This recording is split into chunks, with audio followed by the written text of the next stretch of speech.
Hello everyone, আসসালামু আলাইকুম। কি অবস্থা, কেমন আছেন সবাই? আশা করি সকলে ভালো আছেন।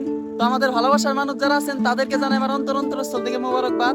তো ইতিমধ্যে দেখতে পাচ্ছেন আমার চারটা মামাকে নিয়ে এসে ঢাকা থেকে টাঙ্গাইল চলে এসেছি। তো আজকে সম্পূর্ণ ব্লগ ভিডিওর সাথে থাকবেন, অনেক চিল হবে, মজা হবে, এনজয় হবে। সম্পূর্ণ ব্লগ ভিডিওর সাথে থাকবেন।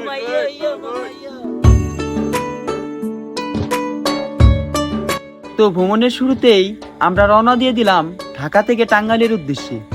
সাথে আছেন আমার প্রিয় চার মামা, মেজমা মামা, রতন মামা, সুমন মামা আর রমজান মামা। চারটা প্রাণ একসাথে এক গাড়িতে মুক্ত বাতাসে খোলা আকাশের নিচে একেবারে আনন্দের জোয়ারে ভেসে যাচ্ছি।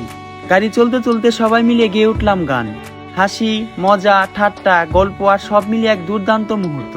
আমাদের দিনটা হয়ে উঠল মনোমুগ্ধকর।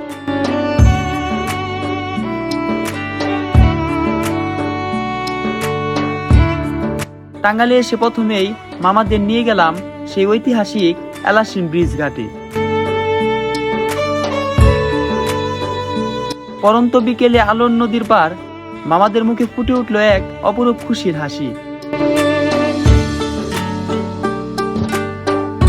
চারপাশে প্রকৃতির আবহাওয়া, নৌকা সারি আর গ্রাম হাওয়া সবকিছু মিলে যেন একটা নতুন অনুভূতি ছুঁয়ে গেল আমাদের সবার মনে।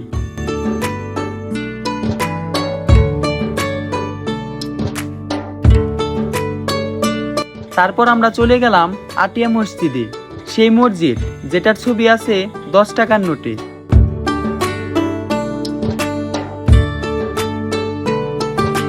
মামারা এক এক করে পুরো মসজিদটা ঘুরে দেখলো, ছবি তুললো, ভিডিও করলো। মনে হয়েছিল যেন স্বপ্নের ভিতরে হেঁটে বেড়াচ্ছি আমরা।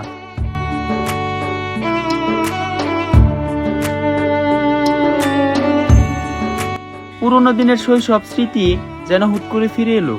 আমি মজা করে বললাম, মনের মানুষ হারায়, ছবির মানুষ হারায়, কিন্তু মামার হাসি হারায় না।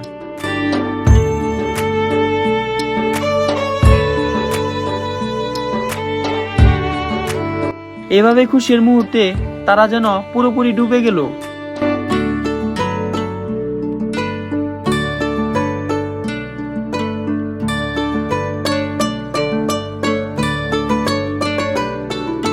রতন মামার হালকা পানি পিপাসা খেলো, আর পাশে দাঁড়িয়ে রমজান মামা তার সাথে হাসি ঠাট্টা করলো।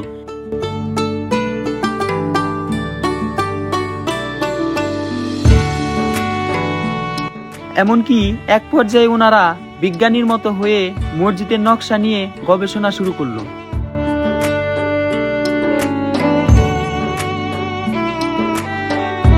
সবশেষে আমরা বুঝতে পারলাম আজকের দিনটা ছিল খুবই অসাধারণ। এই আনন্দ, এই খুশি, এই স্মৃতি আমাদের হৃদয়ে গেঁথে থাকবে অনেক দিন।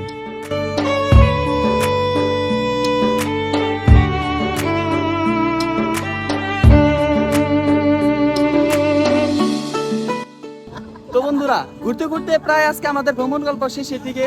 ভিডিওটি আপনাদের কেমন লাগলো অবশ্যই কমেন্ট করে জানাবেন, আর বেশি বেশি লাইক, কমেন্ট, শেয়ার করে দিবেন।